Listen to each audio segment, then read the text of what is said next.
KXLH, first at 5:30. County leaders are again asking residents to avoid driving through floodwater. We captured this video outside of Rossiter Elementary School this morning. A volunteer coming to the school to help fill sandbags and accidentally drove into a culvert.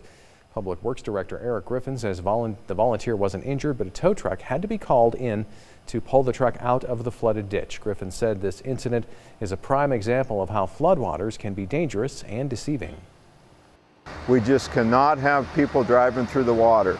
Everyone's safety is imperative, what we have going on here. If you don't have business, stay out of the roads that are closed. Rossiter Elementary's 4th and 5th graders will be attending school at Helena Middle School tomorrow through Friday. The K through 3 will not be joining the 4th and 5th graders for the remainder of the week. On Monday, the K through 5 will all possibly be moved to Carroll College for the rest of the year, which lasts for another 3 weeks. Superintendent Jack Kopp said Helena Public Schools is currently having conversations with Carroll College. They've notified Helena Public Schools they could provide spaces if needed. Rossiter parents and students will be notified of the alternative schooling sites before Monday. You know, we will be providing some alternative forms of transportation. We actually won't be picking up students individually, but we'll have some staging areas to pick up students in the valley and bring them over to Carroll College. And we do very much appreciate the patience that we are experiencing at this particular point. Kopp said Rossiter has about 120 4th and 5th graders combined. Another important note, the school is no longer accepting volunteers to help sandbag Rossiter Elementary School as it is too dangerous. Well, local health leaders say floodwaters can pick up a variety of contaminants as they travel from motor oil and pesticides to sewage.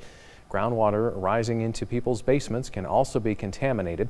Leaders say anyone who comes into contact with the water needs to wash with soap as soon as possible, and they say it's especially important to keep children and animals away from the water.